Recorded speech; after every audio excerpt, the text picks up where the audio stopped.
बड़े इजीली आप ये स्कोर अचीव कर सकते हो। करना क्या है, बहुत गौर से चीजें सुननी है। My dear friend, there are few scientific step. इस क्वेश्चन के चंद एक बड़े साइंटिफिक स्टेप्स हैं। पहला स्टेप क्या है? Dear friend, you are suppose to recognise the tenses in Urdu. कि आपने उर्दू के अंदर जो टेंसेस हैं उनको रिकॉग्नाइज करना है। आपको पता है एक और चीज, 10 टोटल मार्क्स 10 है, but out of 10 8 marks will goes for tenses. 10 में से अगर आपने टेंस उर्दू का सही रिकॉग्नाइज कर लिया, बाकी आपको लफ्ज भी ना आए, कुछ भी ना आए, but if you have recognise the tense in Urdu, you out of 10 you can score 8।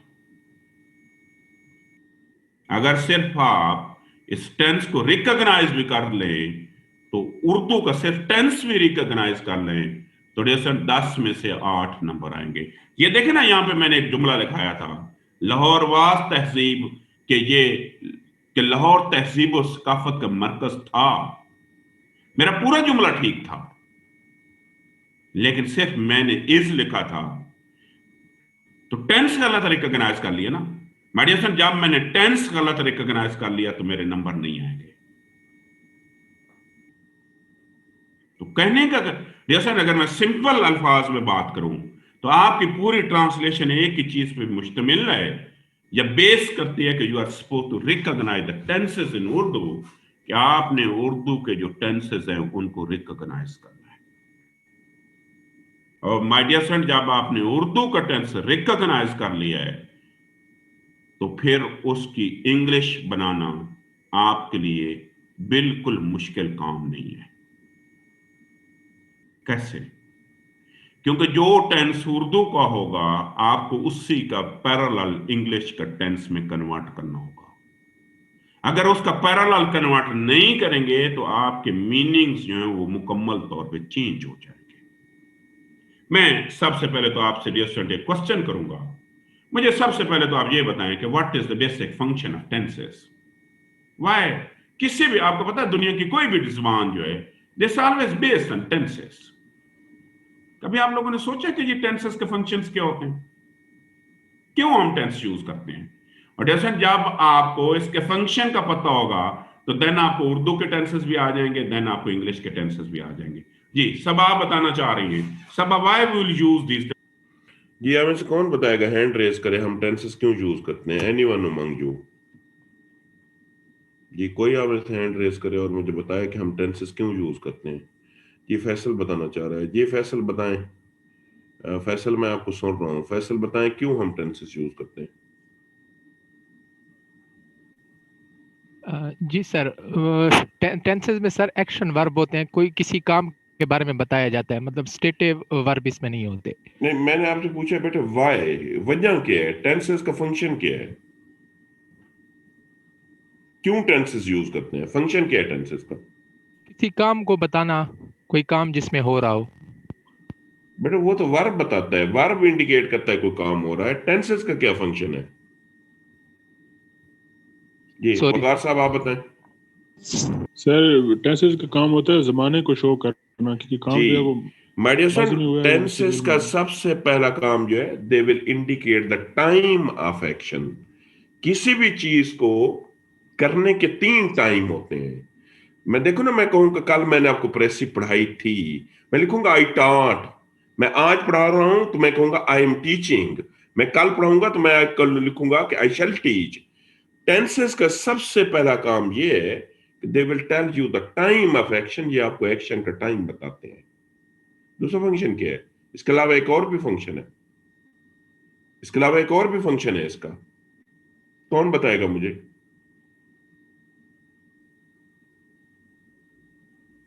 जी साबिर बताएं।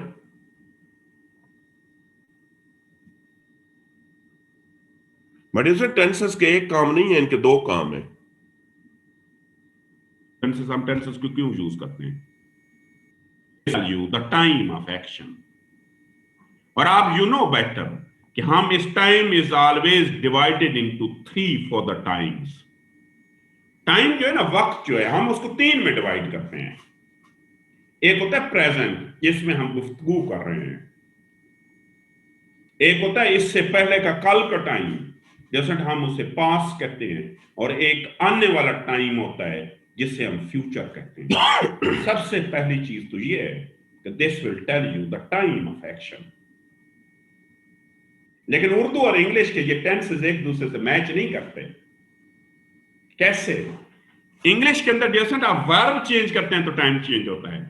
मीन के आपको पता है इज करेंगे तो प्रेजेंट होगा, सॉरी यस, आप वास करेंगे तो पास्ट होगा, और जैसे अगर आप विल यूज करेंगे तो फ्यूचर होगा। उर्दू में ऐसा नहीं है। उर्दू में सिर्फ उर्दू नहीं, जैसे दुनिया की दो किस्म की जबानें, एक है मगरबी जबानें। ये मगरबी जमाने में मैं एग्जांपल देता हूँ, इंग्लिश है, फ्रेंच है, स्पेनिश है, जर्मन है। ये मगरब की जितनी भी जबानें हैं ना, हम इसको कहते हैं वर्ब बेस्ड टेंसेस। कि आप उनका वर्ब चेंज करोगे, जब आप उनका वर्ब चेंज करोगे तो उनका टेंस जो है वो चेंज हो जाएगा।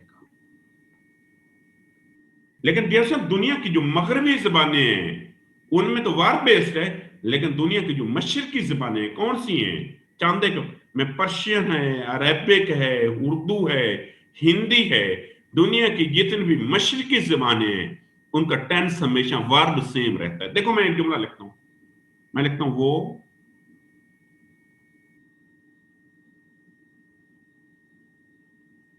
पढ़ा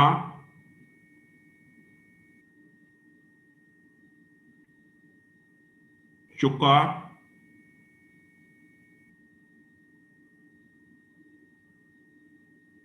है। मैं इसी का पास लिखूंगा तो मेरा वर्ब सेम लेकर मैं लिखूंगा वो पढ़ा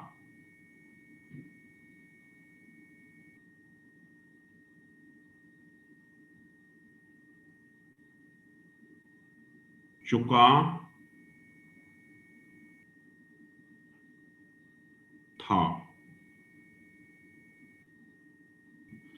इन दोनों में मेरा वर्ब तो सेम है, और दोनों में वर्ब तो सेम है, पढ़ाना वर्ब है। दुनिया के जितने भी मगरब, यहां तो हमें कंफ्यूजन होती है, जैसे दुनिया की जितनी भी मशरकी जबानें हैं, आपको पता है उनका आखिरी लफ्ज आप चेंज करेंगे, जब आप आखिरी लफ्ज चेंज करेंगे तो आपको पता चल जाएगा कौन सा टेंस है। मैं बड़ा आसान सा फार्मूला बताता हूं, ये फार्मूला है। जैसे जब भी आपका पास्ट टेंस होगा, कोई भी पास्ट टेंस होगा, तो उसका आखिरी वर्ड डियसन फर्क ये है कि बेटे मगरबी जबानों में आपका वर्ब चेंज होता है। अब इस am are was verb change करते हैं, मगरबी जबानों में वर्ब हमेशा सेम रहता है। आपका आखिरी लफ्ज जो है ना, वो आखिरी लफ्ज चेंज होता है। जब आखिरी लफ्ज चेंज होता है तो आपका टेंस चेंज हो जाता है। और बिलीव मी, सीएसएस के अंदर जिस बच्चे ने अगर टेंस को सही रिकॉग्नाइज कर लिया ना, देखें 10 में से 8 नंबर तो टेंसेस के हैं, और ये टेबल आप पढ़ लें, आपको इंशाल्लाह ये कभी भी नहीं भूलेगा। हमेशा या था होगा, या थी होगी, या थे होगा। जैसे अगर वो प्रेजेंट होगा तो उसका आखिरी वर्ड या हूं होगा, या है होगा, या हैं होगा, हर सूरत में। और माय डियर फ्रेंड, अगर वो फ्यूचर होगा तो उसका आखिरी वर्ड हमेशा या तो गा होगा, या की होगी, या गे होगा। सबसे पहला काम तो आपको टेंस को आइडेंटिफाई करना है। 10 में से 8 नंबर इस चीज के हैं। मैं एक पेपर निकालते हैं, हम कोई एक पेपर निकालते हैं तो हम उसको 2016 का पेपर निकाल लेते हैं, हम टेंस को रिकॉग्नाइज करने की कोशिश करते हैं। आम लोगों का ख्याल है, जैसे इस है ने मुझे बताया कि ये प्रेजेंट टेंस है, कि मुल्क के कानून और फर्द की आजादी एक दूसरे की जिद होते हैं। अगेन मुझे है ने बताया कि ये प्रेजेंट टेंस है। बज़ाहिर ये बात गलत मालूम नहीं होती, यहां कुछ भी नहीं है, ना था, ना है, ना गाय। मेरे फ्रेंड, अगर ये सिचुएशन होगी, अगर ये सिचुएशन होगी तो फिर आप रेफरेंस टू द कंटेक्स्ट देखेंगे, आप रेफरेंस टू कंटेक्स्ट देखेंगे कि कौन सा टेंस है। हम इसके आगे भी देखेंगे कौन सा टेंस है, पीछे भी देखेंगे कौन सा टेंस है, तो हमें अंदाजा हो जाएगा कि कौन सा टेंस है। इसको हम फॉर टाइम बीइंग रहने देते हैं। हर कानून शहरियों पे कोई ना कोई पाबंदी ऐड करता है। अगेन इसने बताया प्रेजेंट है। अगर मुल्क में कानून की तादाद ज्यादा हो तो मजबूरी पाबंदियां भी ज्यादा होती हैं। अगेन इसने इंडिकेट किया प्रेजेंट टेंस है। ज्यादा पाबंदियों से फर्द की आजादी उनके बोझ तले दबकर रह जाती है। अगेन इसने हमें बताया प्रेजेंट टेंस है। इसके बरक्स कवानीन की तादाद ज्यादा हो तो मौजूद शहरियों की आजादी का दायरा भी वसी होता है। इसने भी हमें बताया कि प्रेजेंट टेंस है। और क्योंकि इससे पहले भी प्रेजेंट चल रहा है, आगे भी प्रेजेंट चल रहा है, तो हम रेफरेंस टू द कंटेक्स्ट ये चीज गैस कर सकते हैं कि ये भी प्रेजेंट टेंस होगा। आपके 10 में से 8 नंबर इस चीज के हैं। बड़ा आसान सा फॉर्मूला है। मेडिसन उर्दू के टेंसेस की रिकॉग्नाइजेशन उनका आखिरी वर्ड इंडिकेट करता है कि अगर वो पास्ट है तो हमेशा था, थी, थे से एंड होगा। अगर वो प्रेजेंट है वो हूं, है, हैं से एंड होगा। और अगर वो फ्यूचर है तो गा, गी, गे से एंड होगा। अब आते हैं टेंसेस से दूसरा फंक्शन क्या है। हमने तो अभी एक फंक्शन पढ़ा है। माय डियर स्टूडेंट, एक तो फंक्शन ये है कि this will tell you the time of action, और दूसरा इसका फंक्शन ये है कि this will tell you the status of action as well. ये स्टेटस भी आपको बताता है। ये जो सेकंड डिवीजन होती है ना कि सिंपल टेंस है, कंटिन्यूअस टेंस है, परफेक्ट टेंस है, this will also tell you the status as well. ये आपको स्टेटस भी बताएगा। कैसे स्टेटस से कैसा पता चलेगा? My dear friend, second last word जो होता है ये स्टेटस बताता है।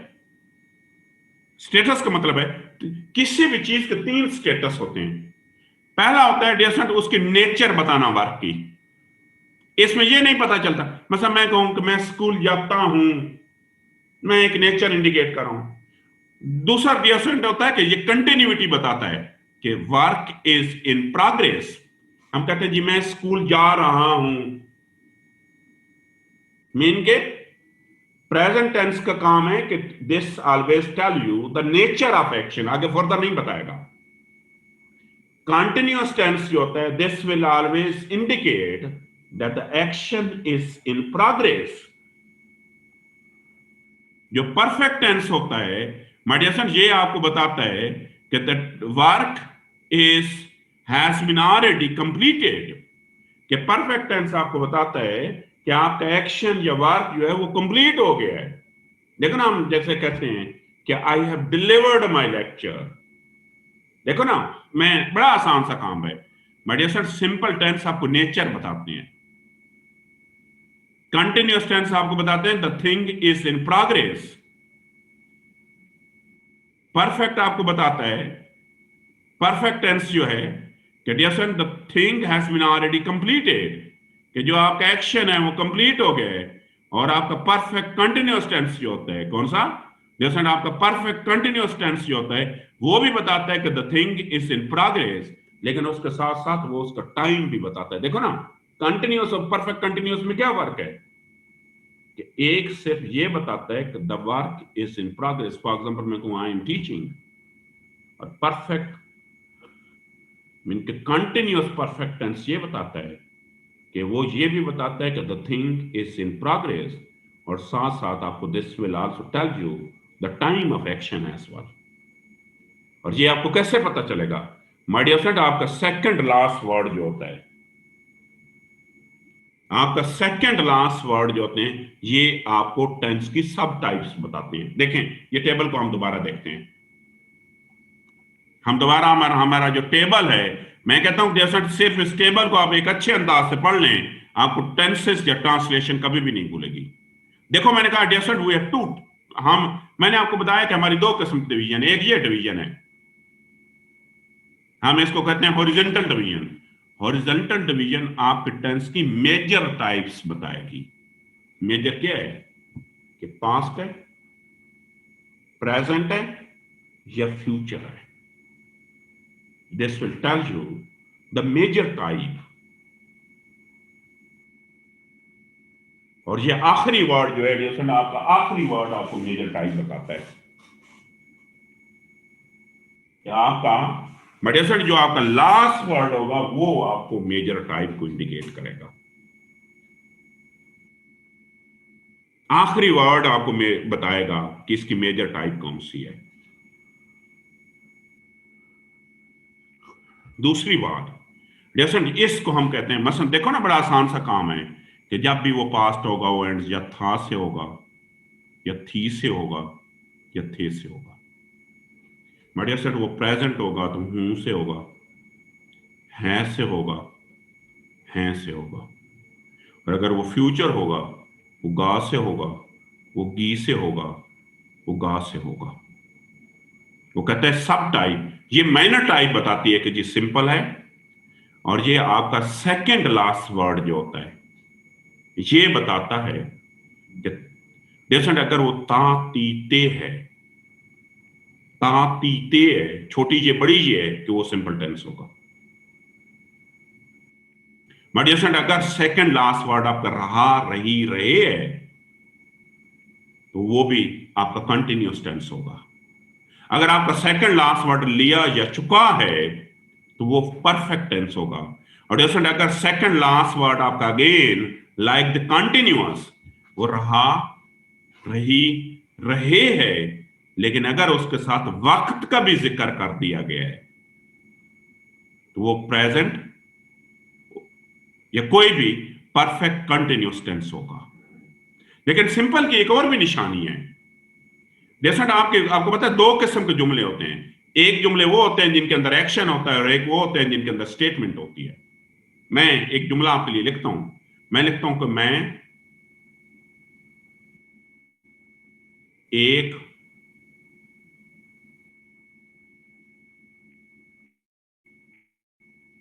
उस्ताद हूं। चले मुझे हूं ने तो बता दिया कि सर ये प्रेजेंट टेंस है, तो यहां पे तो देखें ता ती ते कोई नहीं है। यहां तो ना ता ते, यहां पे कोई भी इंडिकेशन नहीं है, ना तो ता ती ते है, ना रहा रही रहे है, ना लिया चुका है, ना अगेन रहा रही रहे है। क्यों? क्योंकि ये वो जुमला है जिसके अंदर एक्शन है ही नहीं, वर्ब है ही नहीं। जैसे कुछ जुमले होते हैं जिनमें स्टेटमेंट्स होती हैं, जिसमें एक्शन होता है, वर्ब होता ही नहीं है।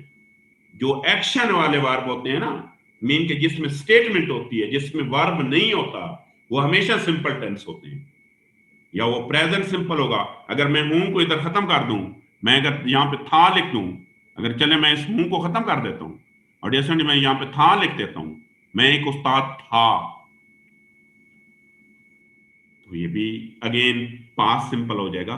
तो पास्ट सिंपल की दो इंडिकेशन, किसी भी सिंपल टेंस की दो किस्म की इंडिकेशन है। अगर उसमें वर्ब होगा, मीन उसमें एक्शन होगा, तो वो हमेशा ता ती ते से एंड होगा। कभी कभार उनमें एक्शन नहीं होता, जैसे उनमें स्टेटमेंट होती हैं, और जब भी उसमें स्टेटमेंट होगी, जैसे जब भी उसमें स्टेटमेंट होगी, वो कभी भी ता ती से एंड नहीं होगा, बल्कि किसी और वर्ड से एंड होगा, और आप उसको इस वजह से पहचानेंगे कि उसके अंदर कोई वर्ब है ही नहीं। मैं इसी टेबल के मुताबिक मैंने आपको सबसे पहले आज सुबह जुमला एक लिखाया था। जैसे आप एक जुमला लिखें, तमाम लोग जुमला लिखें। अब लिखें मैं पढ़ा चुका था। दूसरा जुमला लिखें मैं पढ़ा चुका हूं। इनको जरा ट्रांसलेट करें, इन दोनों को जरा ट्रांसलेट करें। मैं पढ़ा चुका हूं और मैंने पढ़ा लिया है। मैं पढ़ा चुका हूं, और दूसरा जुमला मैंने आपको लिखा है कि मैंने पढ़ा लिया है।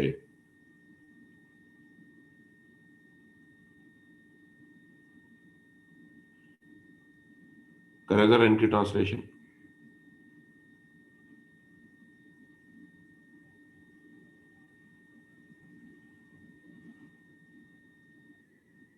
कोई आप में से रीड आउट कर ले मैंने क्या जुमला लिखाया था। ये सब आप पढ़ लें। आप मैंने क्या सबसे पहला जुमला क्या लिखा है? सब मैं आपको सुन रहा हूं। मैंने पढ़ा लिया है सर। आप सुबह की पहले जी की बात अभी कर अभी रहे हैं? मैंने क्या लिखा है दोबारा बोले। अभी जो लिखवाया था मैंने पढ़ा लिया है।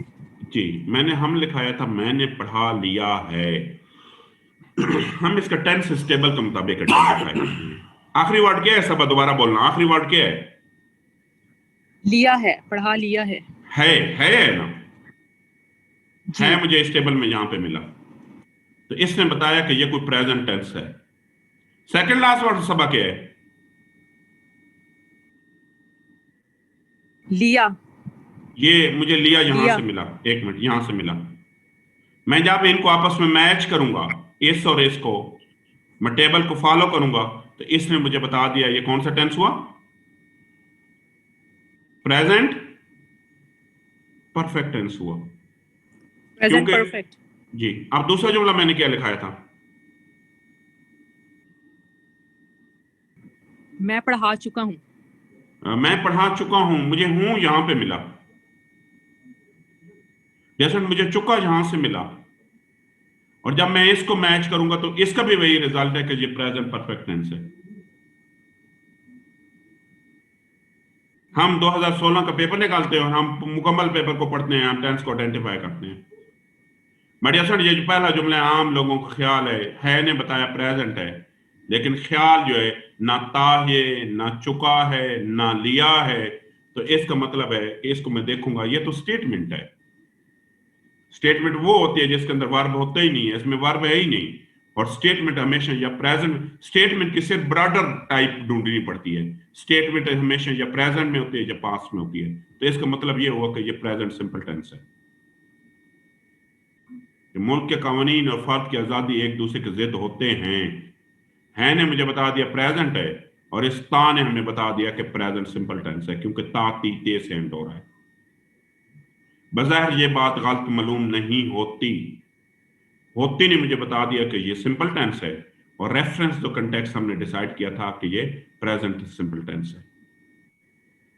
हर कानून शहरियों पे कोई ना कोई पाबंदी ऐड करता है ने बताया जैसे ये प्रेजेंट टेंस है, और ये ता ने बताया कि this is again present simple. अगर मुल्क में कानून की तादाद ज्यादा तो मजमूई पाबंदियां भी ज्यादा होती हैं। जैसे इस है ने मुझे बता दिया, है ने कि ये प्रेजेंट टेंस है, और इस ती ने हमें बता दिया कि प्रेजेंट सिंपल टेंस है।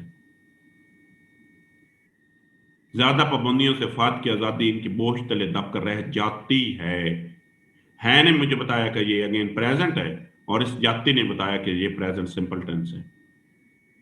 इसके बरक्स कवानीन की तादाद ज्यादा हो तो शहरियों की आजादी का दायरा वसी होता है। मडियसन है ने मुझे बताया कि ये प्रेजेंट है, और ये होता ने बताया कि ये प्रेजेंट सिंपल टेंस है। तो 10 में से 8 नंबर तो इस चीज के हैं आपके। Out of 10, 8 marks will goes for this one. ये माय डियर फ्रेंड, आप अपने टेबल सामने रख लें। अगर ये टेबल सामने रख लेंगे तो आपको कभी भी टेंसेस नहीं भूलेंगे। इस टेबल को गौर से पढ़ लो। मैं दोबारा बता देता हूं, my dear friend, our tenses has 2 functions. पहला, किसी भी टेंस का फंक्शन ये होता है कि they will tell you the time of action. और डियर फ्रेंड, इस टाइम को आइडेंटिफाई करने के लिए उर्दू के अंदर आखिरी वर्ड को देखेंगे, और वी हैव 3 टाइम्स। हमारे सिर्फ 3 टाइम्स हैं। इसके बाद डियर टेंस का दूसरा काम जो होता है, they will tell you the status of action. ये सब टाइप्स जो होती हैं ये आपको स्टेटस इंडिकेट करती हैं। क्या स्टेटस है? सिंपल। वो कहता है कि जब भी सिंपल होगा हमेशा सेकंड लास्ट वर्ड ता ती ते से होगा। अगर कंटिन्यूअस टेंस होगा तो वो रहा रही रहे से होगा। जैसे अगर वो परफेक्ट टेंस होगा वो लिया या चुका होगा, और परफेक्ट कंटिन्यूअस टेंस होगा तो अगेन वही कंटिन्यूअस की तरह रहा, रही, रहे से होगा, लेकिन साथ साथ उसमें टाइम ऑफ एक्शन जो है या वक्त जो है, वक्त का भी जिक्र किया जाएगा। अब इसके मुतालिक किसी के, मैंने कहा 10 में से out of 10 8 marks will goes for this one. जी क्वेश्चन करें।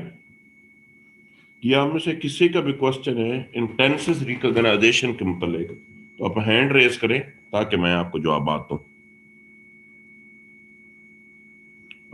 मैंने कहा मैक्सिमम नंबर तो इसी चीज के हैं।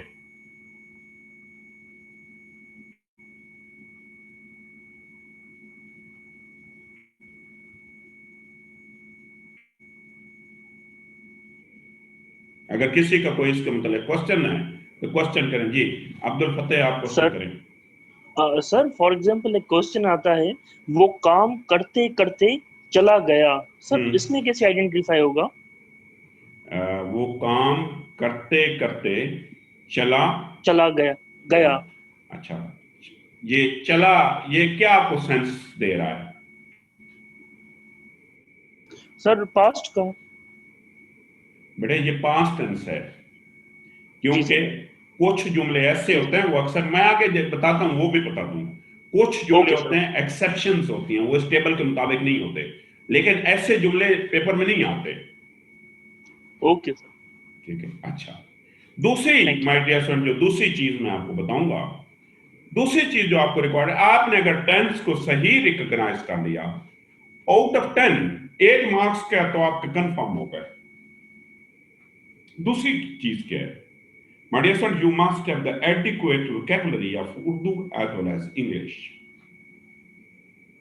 आपकी उर्दू और इंग्लिश दोनों की अच्छी वोकेबलरी होनी चाहिए, और हर बच्चे की होती है अच्छी।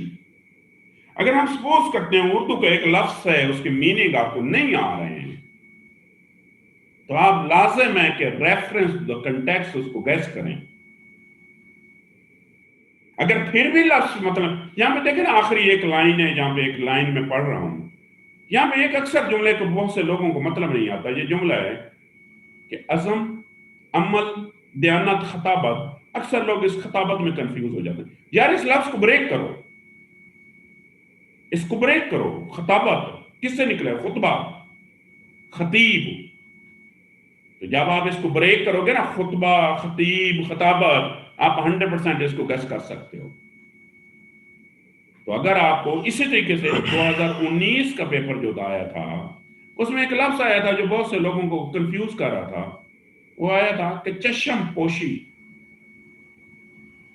बहुत से लोगों को, इसको ब्रेक करो ना, चश्म, चश्मा, पोशी, पोश छुपाना। चश्म आंख होता है, चश्मा, पोशी छुपाना होता है। तो इसका मतलब तो बड़ा आसान हो गया कि आंख से कोई चीज छुपाना। आंख से छुपाना जो होता है उसको या तो हम ओवरलुक करते हैं या हम उसको इग्नोर करते हैं। तो जैसे अगर आपको कोई लफ्ज नहीं आ रहा है तो बड़ी एक छोटी सी बात है, आपने उसको रेफरेंस टू द कंटेक्स्ट देखना है। और दूसरी बात है, फिर भी अगर उसका आपको मतलब नहीं आ रहा है तो बड़ा आसान सा आपने काम करना है, और वो काम ये है कि उस लफ्ज को आपने फर्दर हिस्सों में ब्रेक करना है।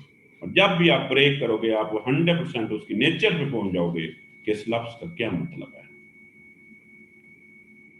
रूल नंबर 3 ये है कि dear sir, you are suppose to translate the sentences. हम वो कहते हैं ना बा मुहावरा, बाहम मुहावरा का मतलब ये होता है कि आपने माय डियर स्टूडेंट लफ्जों की ट्रांसलेशन नहीं करनी। अब मैं बड़ा आसान सा एक लफ्ज आपको बताता हूं। बेटे एक लफ्ज है कानून। अभी मैं हमने पढ़ा कानून, अकेला आएगा ना तो कानून के मेरे पास I have 100 words for this कानून। डिक्शनरी आप देखें, कानून कॉन्स्टिट्यूशन भी होता है, लॉ भी होता है, कॉन्ट्रैक्ट भी होता है, ऑर्डिनेंस भी होता है, एक्ट भी होता है, and this list goes on. लेकिन उस सेंटेंस में आप देखेंगे कि किस कंटेक्स्ट में, देखो ना, अगर लिखा हुआ अगर मुल्क में कानून कवानीन की तादाद ज्यादा हो तो मजमूई पाबंदियां भी ज्यादा होती हैं। मेडिसन अगर इस कवानीन को मैं पढ़ूं तो यहां पे कॉन्स्टिट्यूशन तो इसका मतलब नहीं आ सकता। यहां पे इसका एक्ट, कंट्रैक्ट, ऑर्डिनेंस, ये तो मतलब नहीं है। यहाँ तो सिंपल एक ही लफ्ज इसका मतलब है ला। तो हम जब अक्सर कहते हैं ना बाब मुहावरा का मतलब ये होता है कि डियर फ्रेंड, जब लफ्ज अकेला आता है तो उसका और मतलब होता है, मीन के अकेला है तो उसके बहुत से मतलब होते हैं, लेकिन जब वो सेंटेंस में आता है तो आपने उसको उस रेफरेंस के अंदर देखना है जिस रेफरेंस में उसको यूज किया गया है। नंबर 4 भी यही है, translate the words according to reference in which they have been used. क्या आप उन रेफरेंस के मुताबिक उनको यूज करोगे जिस रेफरेंस में वो यूज किए। एक बड़ा हमारे यहाँ एक जोक बना हुआ है कि किसी पेपर में एक जुमला आया था कि बाजार में गोलियां चल रही हैं। ये लफ्ज गोली जो है ना, ये अकेला आ जाए तो इसके बहुत से मतलब हैं। गोली, टैबलेट भी गोली को कहते हैं, बुलेट भी गोली को कहते हैं। तो इस सेंटेंस में ये टैबलेट मीनिंग में तो नहीं है, तो किसी ने इसकी ट्रांसलेशन की थी कि tablet are walking in the street. ये चलना जो है, चलना के भी बहुत से मीनिंग्स हैं, फायर भी है, वॉक भी है। तो आपने इस चीज को जरूर ख्याल रखना है कि ये किस रेफरेंस में लफ्ज चूज किए गए। आपने गूगल ट्रांसलेशन नहीं कर देनी। मैं पिछले दिनों गूगल पे पढ़ रहा था, फेसबुक पे गलबन किसी ने लिखा था कि आई एम, किसी ने लिखा हुआ था कि जैसे फीलिंग ग्रेट विद बहादुर अली खान, उसको कोई दोस्त होगा तो गूगल ने उसकी ट्रांसलेशन नीचे की होगी, आपको पता है खुद करती है ना, I am with brave Ali Khan, I am feeling great, या mister this and this feeling great with brave Ali Khan. तो आपने ये जरूर देखना है कि किस कंटेक्स्ट में उसको यूज किया गया है। अच्छा, ट्रांसलेशन के मुतालिक हमारे यहां एक बहुत बड़ी मिसकंसेप्शन है। हमारे यहां ट्रांसलेशन के मिसकंसेप्शन है कि we are supposed to convey the message. Message नहीं कन्वे करना, एग्जैक्ट मैसेज कन्वे करना है।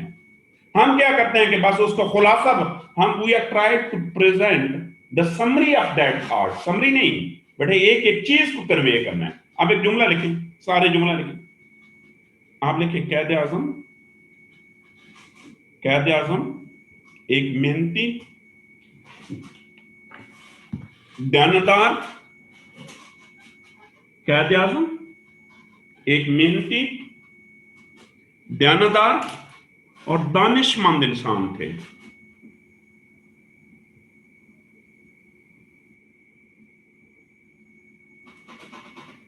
बहुत से लिखते वो लोग इसकी ट्रांसलेशन के करेंगे कि कैद Azam was a great person. तो कहां पे मेहनती गया, कहां पे दानदार गया? ये गलत ट्रांसलेशन है। आप my dear student, you are not supposed to convey the theme. आपने थीम नहीं कन्वे करना, आपने एक एक वर्ड का मैसेज कन्वे करना है। तो मैं लिखूंगा Quaid Azam was a hard working, honest and a wise person.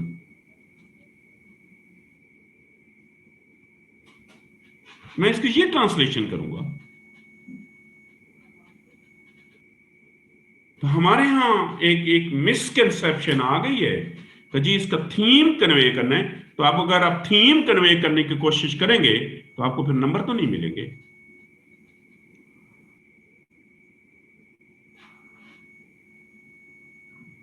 आपको बिल्कुल इसके नंबर नहीं मिलेंगे अगर आप मैसेज कन्वे करने की कोशिश करेंगे।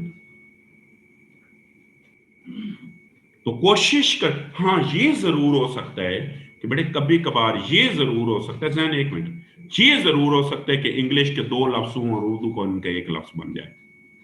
मतलब उर्दू के एक लफ्ज है बगी या टांगा, टांगा, इसकी इंग्लिश 3 लफ्ज हैं, हार्स एंड कैरेज।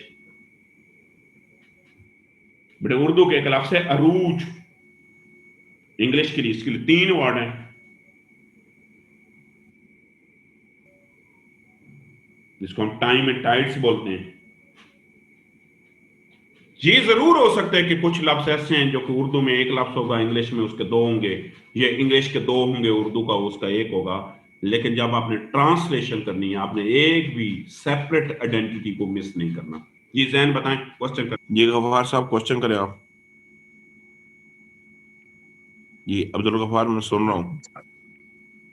अस्सलाम वालेकुम सर। जी अब्दुल गफ्फार। सर हमने तो यही सुना है और यही पढ़ा है कि लफ्जी तर्जमा नहीं करते ट्रांसलेशन में। अगर लफ्जी तर्जमा करेंगे तो वो आपका ना जो मीनिंग होगा जैसे आप कन्वे करना चाह रहे हैं वो गलत हो जाएगा। मैं बताऊँ अब्दुल गफ्फार, लफ्जी जो तर्जमा है ना हम उसको गलत समझते हैं। लफ्जी तर्जमे का मतलब ये है कि लफ्ज है ना कि हमें कानून की पाबंदी करनी चाहिए। यहाँ कानून के बहुत से मतलब हैं, ऐसे ही है। यहाँ कानून का मतलब कॉन्स्टिट्यूशन भी है, ऑर्डिनेंस भी है, एक्ट भी है। इसका मतलब ये होता है बा मुहावरा जो हम कहते हैं कि यार लफ्ज जिस कंटेक्स्ट में यूज किया गया है उस लफ्ज को उसी कंटेक्स्ट में लिखना है। बा मुहावरा का ये मतलब नहीं होता कि आधे लफ्ज छोड़ दोगे और आधे लफ्ज स्किप करके थीम बयान कर दोगे। बा मुहावरा का मतलब ये है कि जो लफ्ज जिस कंटेक्स्ट में यूज किया गया है उसके मुताबिक उसका मीनिंग लिखोगे। लफ्ज लफ्जी मतलब नहीं लिखोगे। लफ्जी मतलब तो ये है कि ये जब कानून है ये कॉन्स्टिट्यूशन भी होता है, लेकिन यहां पे तो कॉन्स्टिट्यूशन ठीक नहीं होगा। यस सर, यस सर, इसका ये मतलब होता है। Thank you. Yes sir, thank you sir, thank you. Sir अगर इस तरह जो आपने सेंटेंस बताए, एक मेहनती दयानतदार और दानिशमंद इंसान थे। अब अगर पेपर में उस वक्त हमको एक वर्ड का मीनिंग स्पेसिफिक नहीं आ रहा, मतलब मुझे मेहनती का मतलब पता है, दयानतदार का, दानिशमंद का नहीं आता, तो आप क्या रेकमेंड करेंगे कि उसको मैं स्किप कर दूं उस नहीं, वर्ड को या स्किप अपनी नहीं करना तरफ? बेटा, उसकी जगह गैस करके कोई ना कोई लफ्ज लिख के आना है। अच्छा ठीक क्या उसको स्किप नहीं करना, उसकी जगह गैस करना है, वो एक लफ्ज गलत हो जाएगा ना। जी से ठीक देखो है। जैन स्किप करोगे तो वैसे ही गलत हो गया ना, गलत हो गया ना। जी गैस करोगे तो फिर कुछ चांसेस तो ठीक होने के हैं ना। ठीक है सर। ठीक है। अच्छा मैडम साहब, कभी कभार कुछ जुमले ऐसे होते हैं जो टेंसेस नहीं होते। मसलन आप एक जुमला लिखें सारे, आपको मेहनत करनी चाहिए।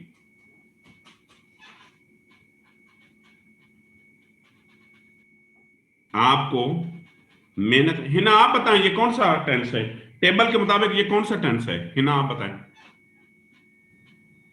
आप अपने सामने अपने टेबल को रखें वो टेंसेस वाले को, और मुझे बताएं ये कौन सा टेंस है। सर ये फ्यूचर टेंस है। फ्यूचर कैसे है? फ्यूचर में क्या लिखा होता है? पढ़ो यहां पे टेबल में क्या लिखा हुआ है फ्यूचर के लिए। सर गा गी गे तो मैंने जुमला क्या लिखा है? आपको मेहनत करनी चाहिए। सर इसके नीचे अगर सिंपल में देखें तो ये लिखी हुई बेटे, नजर आ रही है। वो तो सेकंड लास्ट वर्ड होता है। यहां तो करनी, चले करनी यहां पे लिखा हुआ है, वो तो सेकंड लास्ट वर्ड है। तो सर इसमें फिर कौन सा टेंस यूज करेंगे? मैं आपसे पूछ रहा हूं। सर मुझे तो ये करनी चाहिए। सर प्रेजेंट है।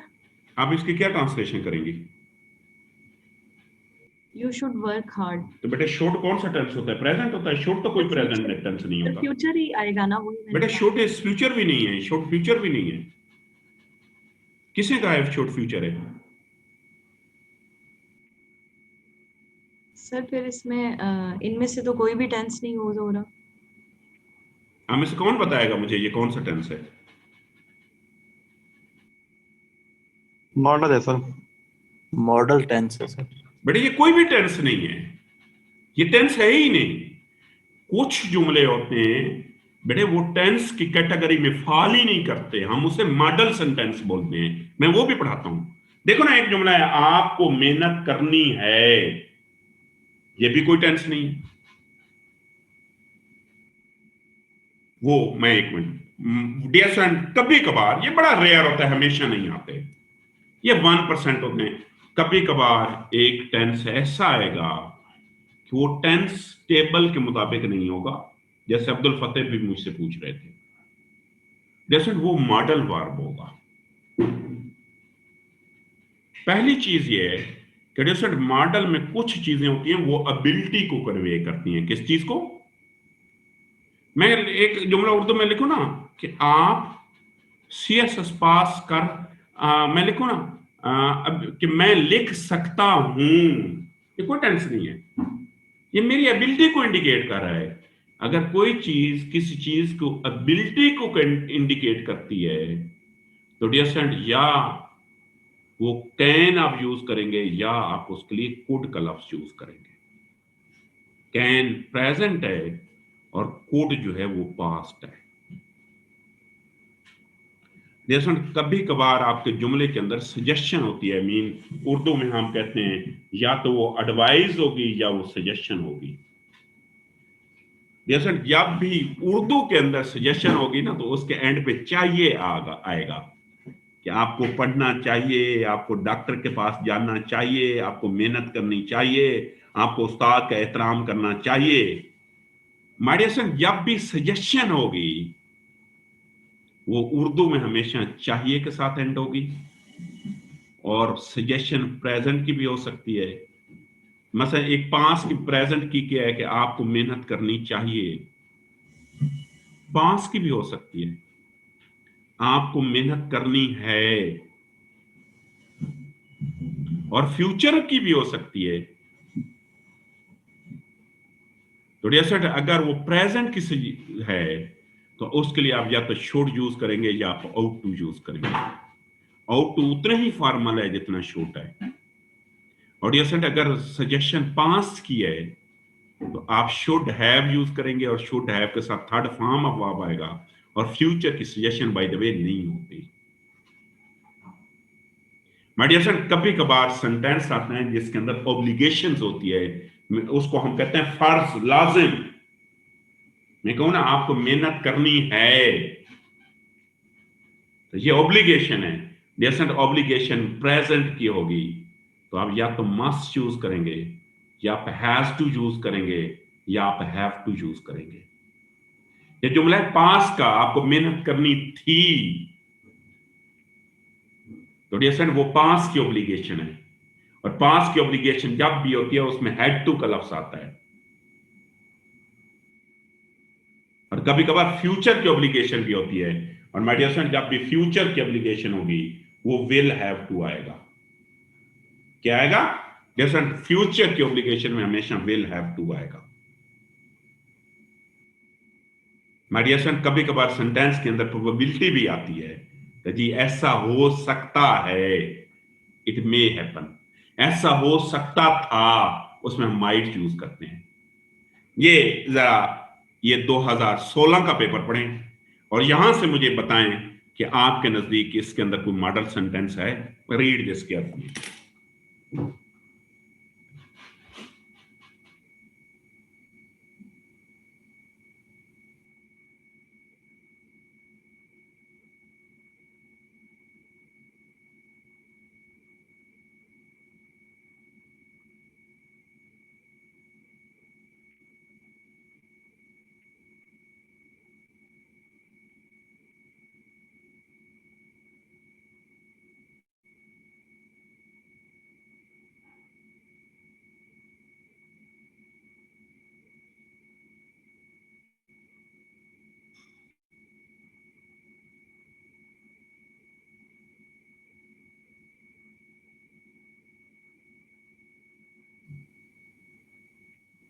ये कौन बताएगा इसमें कोई मॉडल है या नहीं है?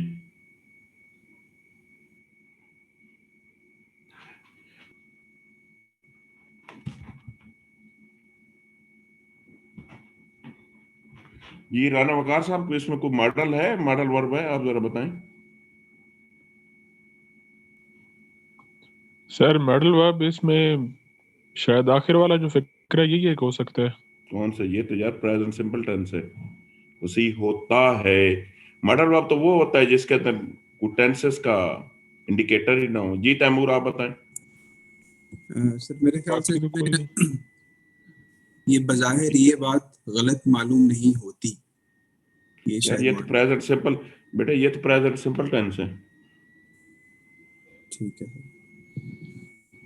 अब इस पूरे जुमले में कोई मॉडल वर्ब नहीं है, तो अक्सर तो मॉडल होते ही नहीं है। माय सर, इस पूरे जुमले में देखने आपको, इस पूरे जुमले में एक भी मॉडल नहीं है।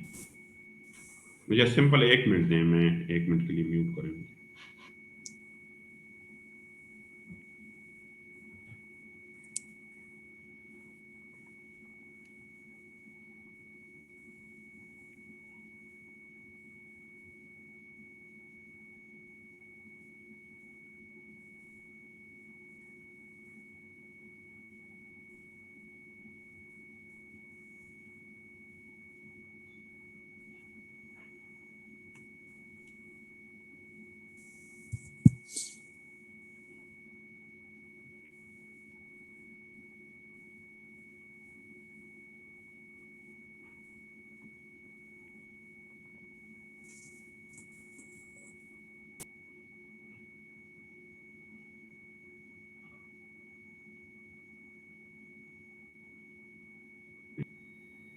ये 2019 का पेपर है, जरा गौर से पढ़ें और इससे जरा मुझे ढूंढ के दें इसमें कोई कंडीशन मॉडल सेंटेंस है या नहीं है। Read this carefully.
कोई हैंड रेज करे अगर आपको कोई जहां पे कोई कंडीशनल सेंटेंस किसी को मिला है तो जरा।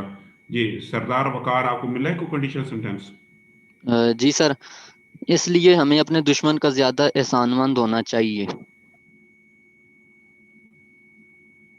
जी ऐशा, आपको कौन सा कंडीशन सॉरी मॉडल सेंटेंस मिला है ऐशा? सर यही इसलिए हमें अपने दुश्मन का ज्यादा एहसानमंद होना चाहिए। इसके अलावा नहीं है कोई?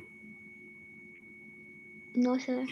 जी साबिर गुलाम, आपको कौन सा मिला है मॉडल सेंटेंस? सभी सेंटेंस में एक मॉडल, इसके अलावा नहीं है? इसके अलावा बिल्कुल सही कह रहे हैं। मॉडल सेंटेंस बड़ा रेयर होता है और मोस्टली शुड वाला ही आता है। इसके अलावा बड़ा रेयर है कोई जुमला मॉडल आ जाए। तो मैंने आपको क्या बताया, मैंने कहा डियर स्टूडेंट आपको मॉडल सेंटेंसेस आने चाहिए। इसके साथ साथ डियर स्टूडेंट आपको कंडीशनल सेंटेंसेस आने चाहिए। आपको याद होगा मैं आपको कंडीशन, कभी कभार उर्दू में भी कंडीशनल सेंटेंस होते हैं। ये एक कंडीशन सेंटेंस आया हुआ है 2016 के पेपर में, जरा इसकी ट्रांसलेशन तो करें। तो आप ना करें, मैंने इसकी 2 ट्रांसलेशन लिखी हैं, मुझे बताएं। और जब तक इसकी टाइप आइडेंटिफाई आप नहीं करेंगे आपको नहीं पता चलेगा कौन सी कंडीशन है। जरा इसको रीड आउट करें और इसकी कौन सी ट्रांसलेशन ठीक है, पहले वाली ठीक है, दूसरे वाली है। एक जीरो कंडीशन के मुताबिक मैंने ट्रांसलेशन की है और एक फर्स्ट के मुताबिक की है। मैंने डेसन आपको अभी कंडीशन सेंटेंस पढ़ाने हैं, लेकिन अगेन कंडीशन सेंटेंस वो होते हैं जो उर्दू में अगर से स्टार्ट होते हैं और ये हर साल करेक्शन में भी आते हैं, ट्रांसलेशन में भी आते हैं। जरा इनको देखें, गौर से पढ़ें और इनकी ट्रांसलेशन बताएं कौन सी सही है।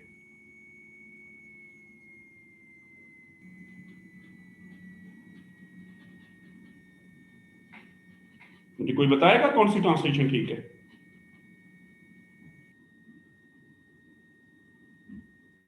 हैंड रे ये आमिर, आप बताना चाह, आमिर कौन सी ठीक, जाज़ब कौन सी ठीक है? जाज़ब मैं सुन रहा हूँ। अच्छा जी सर, आई थिंक सेकंड वाली ठीक है। क्यों सेकंड वाली ठीक है? सर बिकॉज उसमें आर कंसिडरेबल क्यूमुलेटिव रिस्ट्रिक्शंस और पाबंदियां भी ज्यादा होती हैं, मुझे लग रहा है कि बिल्कुल ठीक आप कह रहे हैं। अच्छा ये ऐशा बताएं कौन सी सही है? सर सेकंड वाली, मतलब उसमें देखो बेटा सिंपल सी बात है, सिंपल सी बात है। इसके एंड में क्या लिखा हुआ है? होती हैं कौन सा टेंस है? प्रेजेंट टेंस है। विल तो नहीं लिखा हुआ, विल तो नहीं लिखा हुआ है। अगर या तो होता गा कि ज्यादा हूंगी, ये तो लिखा हुआ ही नहीं है। होती हैं और हैं जो है वो प्रेजेंट टेंस है। तो you have to follow this tense as well. आपको टेंस को फॉलो करना पड़ेगा यार। विल तो नहीं है ना, विल तो तब आता अगर वो होती ज्यादा हूंगी। आप इस उर्दू को देख के डिसाइड कर सकते हैं कि ये कौन सी टेंस है। देखो 2 चीजों से, एक तो ये सिंपल सी बात है यार, प्रेजेंट है। अगर पहली ट्रांसलेशन होती तो ये ऐसे होना चाहिए, मजमूई पाबंदियां भी ज्यादा होंगी। और ये जीरो कंडीशन तो है ही नहीं। जीरो कंडीशन में तो, और सॉरी ये फर्स्ट कंडीशन है ही नहीं, ये तो जीरो कंडीशन है, ये तो यूनिवर्सल ट्रुथ है। जीरो कंडीशन में दोनों प्रेजेंट आते हैं, दूसरा ऐसा इस वजह से प्रेजेंट आता है कि यूनिवर्सल ट्रुथ होता है। ये यूनिवर्सल ट्रुथ है कि आप, सिंपल सी बात है, जैसे अगर मेरे मुल्क में एक भी कानून ना हो तो एक भी पाबंदी नहीं होगी। जितनी पाबंदियां ज्यादा होंगी, जितने कवानीन ज्यादा होंगे, आपकी पाबंदियां भी उतनी ज्यादा होंगी। जितने आपके कानून ज्यादा होंगे, आपकी पाबंदियां भी उतनी ज्यादा होंगी। तो अगर जैसे मैं इसको पढ़ूँ कि अगर मुल्क में कवानीन की तादाद ज्यादा हो तो मजमूई पाबंदियां भी ज्यादा होती हैं, तो ये सेकंड ठीक है, इसकी फर्स्ट गलत है। तो आपके ट्रांसलेशन में कभी कभार कंडीशनल सेंटेंस भी आते हैं, तो उनका भी आपको ख्याल रखना है, हमने ट्रांसलेशन में पढ़े थे। नेक्स्ट आपने मेडिसन किस चीज का ख्याल रखना है, नेक्स्ट के अंदर आप एक जुमला लिखें, एक भी नहीं 2-3 में जुमले लिखाता हूं। लिखें, आप जुमला लिखें, सदर पाकिस्तान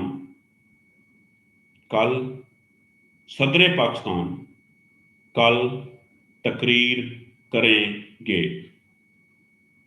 सदर पाकिस्तान कल तकरीर करेंगे। दूसरा जुमला लिखें, वो काम कर चुका था। वो काम कर चुका था।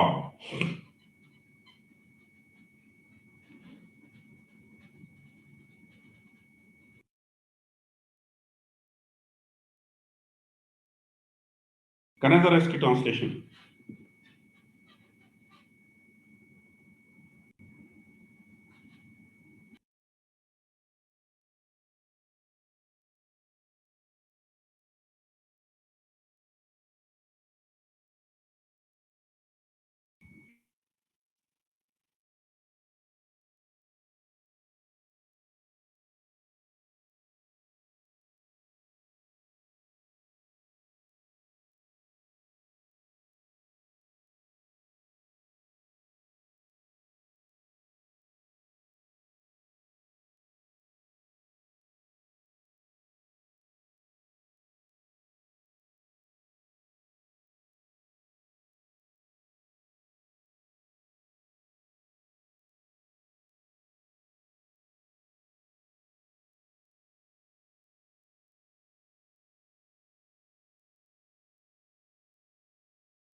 अच्छा डियर स्टूडेंट, आपने ट्रांसलेशन कर, मैं पहले जुमले की ये 3 ट्रांसलेशन किए हैं, जरा इनको गौर से देखें।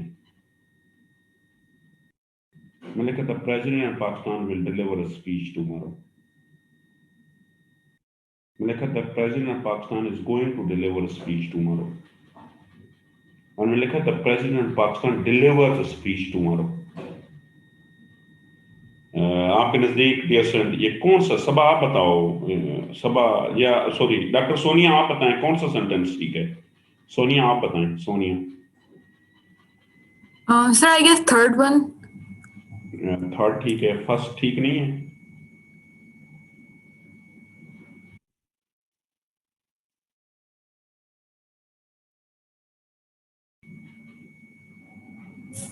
आप अपने टेबल के मुताबिक तो फर्स्ट ठीक नहीं है Sonia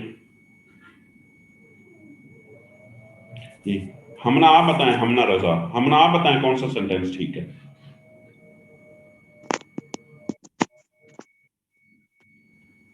sir first one. Second और थर्ड के मुताबिक आपका क्या ख्याल है?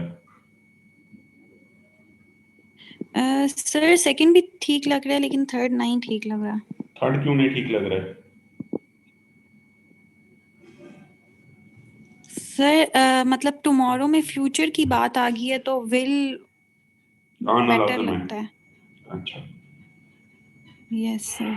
अच्छा, एक और मैं, एक मिनट, हमना आपने ही मुझे बताना है। हमना अक्सर हम अखबार पढ़ते हैं बेटे, क्रिकेट मैच कल होना है, लेकिन अखबार में आज की डेट में लिखा हुआ होगा कि match starts tomorrow at 11 o'clock, will start तो नहीं लिखा हुआ होता, ऐसा ही है?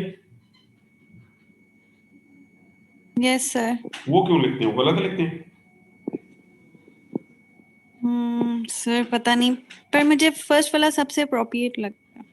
आपने ये कभी पढ़ा है? मैं बेटे पढ़ रहा था कि पिछले दिन यूनाइटेड नेशन की इमरान खान ने, कुछ 10 दिन पहले मैंने पढ़ा था, इमरान खान ने 10 दिन बाद स्पीच करनी थी, लेकिन अखबार में लिखा हुआ था कि mister prime minister of Pakistan mister Imran Khan delivers a speech after 10 days। यहाँ तो विल डिलीवर, क्यों, वो क्यों लिख रहे हैं? अब ये जरा बात जरा और से सुनने वाली है। माय डियर, ये तीनों जुमले आपके सही हैं। This all three are the correct sentences. ये तीनों सही जुमले हैं आपके, ये तीनों के तीनों आपके सही जुमले हैं। लेकिन फर्क कहां पे है, ये क्यों ठीक है? आपने ना जरा गूगल करना है कि when will use present simple and present continuous for future. My dear friend, जब भी फ्यूचर की कोई शेड्यूल्ड एक्टिविटी हो, वो चाहे 10 सालों बाद भी होनी हो। आज आप देख लें बेटे, अखबार में गूगल पे लिखा हुआ था कि द नेक्स्ट वर्ल्ड कप या football world cup starts on this and this date in Qatar, will start नहीं होगा। रूल ये है कि माय डियर फ्रेंड, अगर कोई फ्यूचर की एक्टिविटी ऑलरेडी शेड्यूल्ड हुई है और वो हाईली सर्कुलेट भी हो चुकी है, एक फ्यूचर की एक्टिविटी है जो ऑलरेडी शेड्यूल्ड भी हो चुकी है और वो सर्कुलेट भी हो चुकी है, तो उसके लिए डियर फ्रेंड हमेशा हम तीनों टेंस यूज कर सकते हैं। मैं देखे ना, मैं अपने लिए शेड्यूल करता हूं, मैंने कल लाहौर जाना है, मैं कहूँ लिखूं ना आई गो टू लाहौर, ये गलत जुमला है। मेरी कौन सी ऑफिशियल एंगेजमेंट है? मेरी ये एंगेजमेंट कौन सी अखबारों में छप चुकी है? तो माय डियर फ्रेंड, सिर्फ वो एक्टिविटीज फ्यूचर की जो ऑलरेडी शेड्यूल्ड भी किसी फोरम पे हुई हैं और वो सर्कुलेट भी हुई हैं मीडिया न्यूज़पेपर में, तो you are supposed to use all these three tenses, जो आपकी मर्जी है यूज करें। ये तीनों जुमले ठीक हैं। मैंने दूसरा जुमला लिखवाया था कि वो काम कर चुका था। मैंने जहां पे एक लिखा ही डिड वॉक, एक लिखा ही had done walk. My dear friend, ये दोनों, ये उर्दू का जुमला भी गलत है, ये उर्दू के करेक्शन में आता है ये जुमला, ये उर्दू में भी गलत है। क्यों? कि रूल ये है कि dear friend, past perfect tense जो है this can never appear alone. Past perfect tense तो कभी अकेले में आ ही नहीं सकता, मुमकिन ही नहीं है कि पास्ट परफेक्ट टेंस जो है वो अकेला आ जाए। Dear friend, past perfect tense उस वक्त आता है जब उसके साथ एक और भी पास्ट का टेंस हो, दो पास्ट के टेंस हो, लेकिन जो चीज रियल टाइम में पहले होगी। देखो ना, एक जुमला हम पढ़ते हैं कि जब हम रेलवे स्टेशन पहुंचे, या इस जुमले को ट्रांसलेट कर लेते हैं कि जब हम पहुंचे तो वो वहां, जब हम पहुंचे तो वो जा चुका था। मुझे बताएं डियर फ्रेंड, अगर मैं इसको रियल टाइम में देखूं तो पहले वो पहुंचे, पहले हम पहुंचे या वो गया? देखा ना, मैंने जुमला पढ़ा, जब हम पहुंचे तो जैसा वो पहले गया उसके साथ हैड आना चाहिए। मैं सीक्वेंस जो भी रख लूं, मैं लिखूंगा he had already left the place when we reached, और ये भी ठीक है। ये अगर मैं लिखूं व्हेन वी हैड रीच, ये जुमला गलत है, ये जुमला गलत है। क्यों? रियल टाइम में वो पहले गया, जो चीज पहले हुई है उसमें हैड आएगा। तो आखिरी मैंने 2 रूल्स क्या पढ़ाए, मैंने यहां पे डियर आपको रूल पढ़ाया कि प्रेजेंट सिंपल, प्रेजेंट कंटिन्यूअस जो है वो फ्यूचर शेड्यूल्ड एक्टिविटीज में यूज हो सकते हैं। They can be use for future scheduled activities. My dear student, past perfect can never appear alone. Past perfect tense कभी भी अकेला नहीं आता। और आखिरी बात जो मैं बता रहा हूं ना, ये परफेक्शन पे आपको ले जाएगी, ये 10 आउट ऑफ 10 आपको नंबर देगी। माय डियर फ्रेंड, अगर आप 10 में से 10 नंबर चाहते हैं तो आप एक काम करना है आपने, हम इसको कहते हैं सेल्फ असेसमेंट। आपने उर्दू से इंग्लिश पहले रफ में बना ली है, उर्दू जुमला था, आपने उस पर इंग्लिश बना ली उसकी। अब आपने डियर फ्रेंड जो इंग्लिश बनाई है, आप वापस उसका उर्दू बनाएं। आपने जो इंग्लिश बनाई है डियर फ्रेंड, उसको वापस उर्दू में कन्वर्ट करें। आप उसके उर्दू में कन्वर्ट करें। अब आपका उर्दू और ओरिजिनल पैसेज का उर्दू है, आप इनको कंपैरिजन करें। बिलीव मी, आप 100% हो तो पता चल जाएगा आपकी गलतियां कहां कहां पे हैं। मैं इसकी अभी आपको मिसाल देता हूं। मैं सपोज करता हूं माय डियर फ्रेंड कि मैंने ये एक मेरा जुमला था, मैंने इसकी इंग्लिश सबसे पहले बनाई। मेरा जुमला था कि मुल्क के कानून और फर्द की आजादी एक दूसरे की जिद होते हैं। मैंने इसके नीचे जो इंग्लिश है ये बना लिया। अब मैं उर्दू को नहीं देखूंगा, मैंने जो नीचे इंग्लिश बनाई है मैं वापस इसको उर्दू बनाऊंगा, मैं वापस इसको उर्दू बनाऊंगा कि मैं जो ये इसके वापस उर्दू बनाऊंगा, मैं इसकी उर्दू बनाऊंगा। मैंने यहां दला में लिखा है, मैं लिखूंगा मुल्क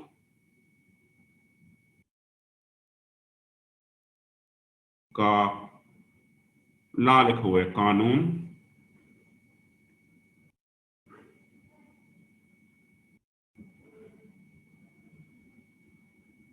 मैंने लिखा है मुल्क का कानून, एन इंडिविजुअल लिखो, और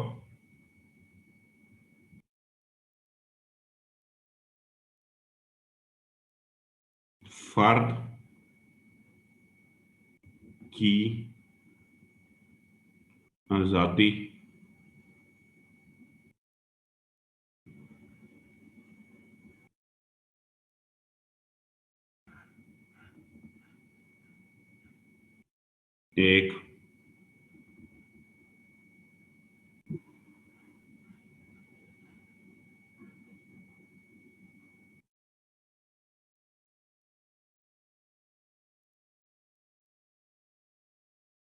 एक दूसरे की जिद होते हैं।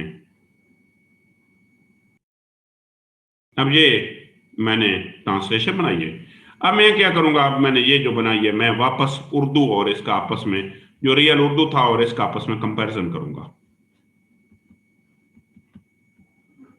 जब मैं कंपैरिजन करूंगा, यहां पे देखें आप इनका कंपैरिजन, वहां पे लिखोगा मुल्क के कानून,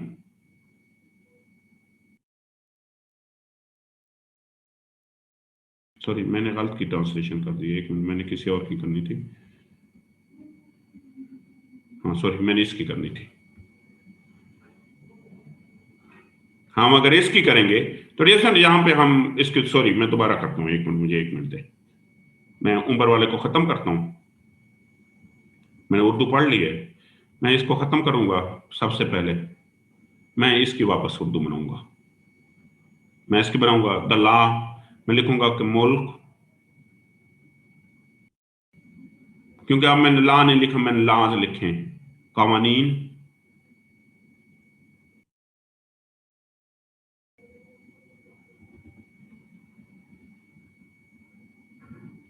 और अफराद,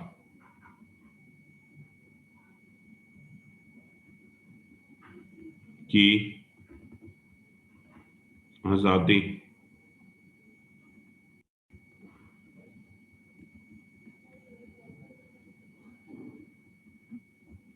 एक दूसरे के जिद होते थे।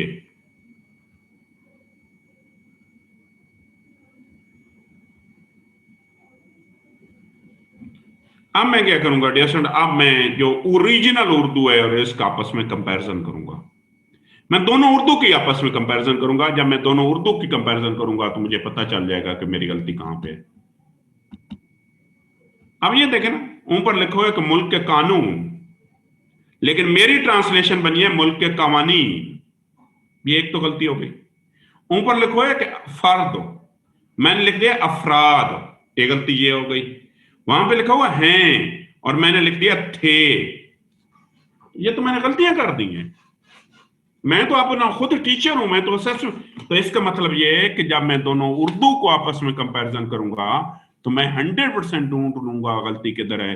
मैं सबसे पहले ये एस खत्म करूंगा, देन मैं दोबारा ये एस खत्म करूंगा, मैं इसको आर करूंगा। मैं जब इसको आर करूंगा तो मुझे पता चल जाएगा गलती कहां कहां पे हुई है। मेडिसन ये लाजिम है, थोड़ा सा बोरिंग काम है, लेकिन जब आपने अंग्रेजी बना ली है उसकी वापस उर्दू बनाना है। जब आप उसका वापस उर्दू बनाएंगे तो आपको 100% पता चल जाएगा गलती कहां पे है। मेडिसन ट्रांसलेशन में हमेशा हम 3 किस्म के 4 टाइप ऑफ गलतियां करते हैं। हमारी सबसे पहली गलती होती है टेंसेस की, और अगर टेंसेस की गलती करेंगे तो आप 0 से मल्टीप्लाई हो जाएंगे। वहां पे लिखा होता है कि लाहौर तहजीब व सकाफत का मरकज था, और हम लिख देते हैं कि लाहौर तहजीब व सकाफत का मरकज है। वहां पे लिखा हुआ होता है फर्द और हम लिख देते हैं अफराद। दूसरी जो गलती है वो सिंगुलर प्लूरल की गलती है।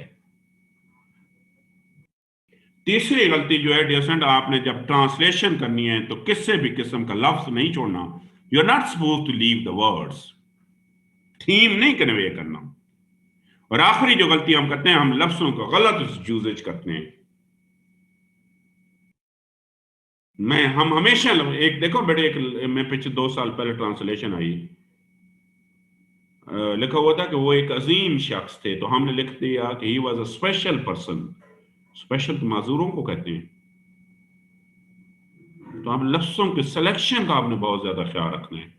ये इन 3 पैरामीटर पे आपके पेपर चेक किया जाता है। टेंसेस का ख्याल रखना है, सिंगुलर प्लूरल का ख्याल रखना है, कोई लफ्ज छोड़ना नहीं है, और डियर स्टूडेंट आपने एक एक वर्ड के लिए एक्यूरेट वर्ड यूज करना है।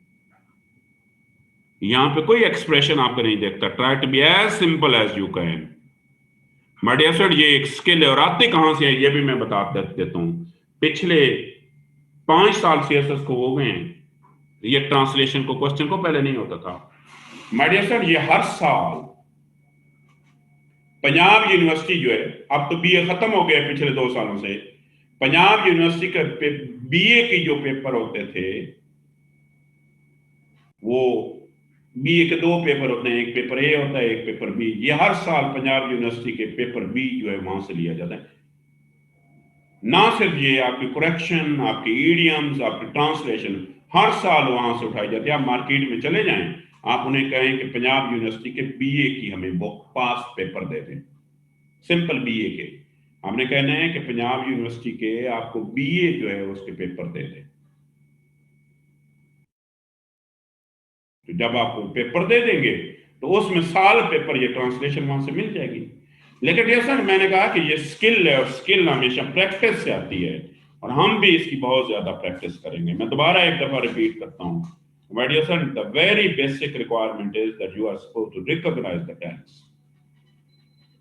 उर्दू के और मैनर्स हैं, इंग्लिश के और मैनर्स हैं। डियर स्टूडेंट, इंग्लिश का आखिरी वर्ड जो है वो आपको बताता है ये कौन सा टेंस है।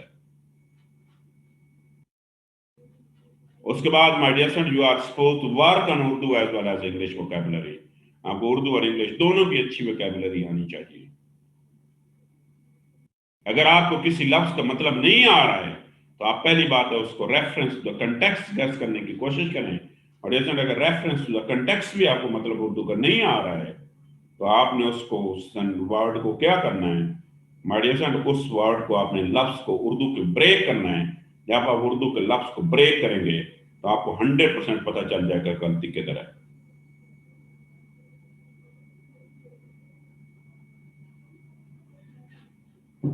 Mediation, translate the word according to the reference in which they have been used. आप लफ्जों की रेफरेंस के मुताबिक ट्रांसलेशन करेंगे। Do not leave the words, आप लफ्जों को छोड़ेंगे नहीं।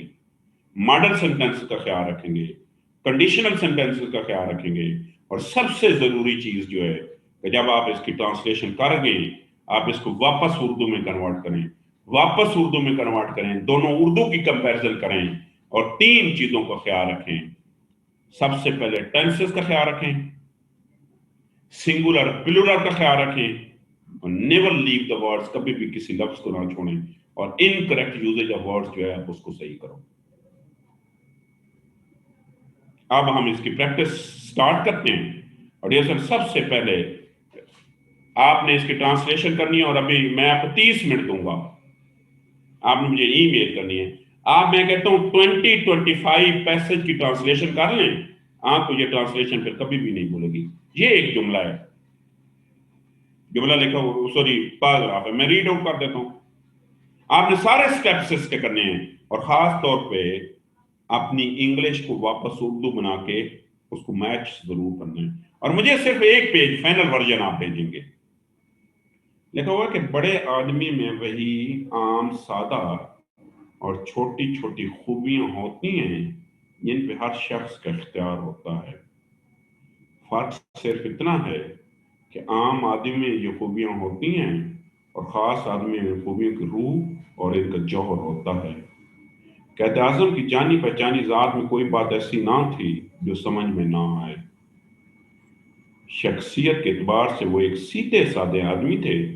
इनके ख़ास खास खूबियों की फहरिस्त कुछ यूं बनेगी: अज़म, अमल, दयानत, खताबत, खुददारी। को क्वेश्चन है तो आप क्वेश्चन कर लें। जैसे नाम में से अगर कोई जी फैज आप क्वेश्चन करें। अच्छा सर, हमने अभी एक सेंटेंस पढ़ा था ना, if there is the greater number of loss, अगर इसकी बजाय हम ये लिखें तो if there are greater number of loss, ये गलत होगा सर? हम क्या लिखें? क्या जुमला था? जुमला ये था if there is the great number of loss, अगर उसकी बजाय हम ये लिखें if there are greater number of loss. हमने तो आर लिखा था, हमने इस तो नहीं लिखा था। हमने तो लिखा ही आर था, हमने इस तो लिखा ही नहीं था। नहीं सर, इस लिखा हुआ था if there the greater number of loss. हमने आर लिखा हुआ था, इस नहीं लिखा हुआ था। आर आएगा ना कि इस आएगा, हमने आर ही लिखा हुआ था। पता नहीं सर, मेरे ख्याल से इस लिखा था सर हमने। साबिर आप बताएं। सर उस सेंटेंस में इज लिखा हुआ था, लेकिन कंडीशनल सेंटेंस में तो वर्क आर होना चाहिए। आर वो टाइपिंग मिस्टेक थी, आर होना चाहिए। और सर दूसरा क्वेश्चन मेरा ये था कि सर हमने जिद के लिए जो एक सेंटेंस था कि मुल्क के कानून और फर्द की आज़ादी एक दूसरे के जिद होते हैं, तो उसके लिए हमने अपोजिट का लफ्ज़ यूज किया था। तो ये तो एप्रोप्रिएट ट्रांसलेशन नहीं हुई ना जिद की। तो क्या होना चाहिए? अपोजिट तो मुतज़ाद, मतलब तो यार जिद और अपोजिट एक ही चीज है बेटे, वो आपने कंटेक्चुअल मीनिंग करनी है। कंट्राडिक्टरी भी, ये भी कंट्राडिक्टरी भी लिख सकते हैं, अपोजिट भी लिख सकते हैं। बेटे लफ्ज जो है ना उसको उस कंटेक्स्ट में यूज करना है, तो कंटेक्स्ट में उसको मतलब जिद अपोजिट होता है।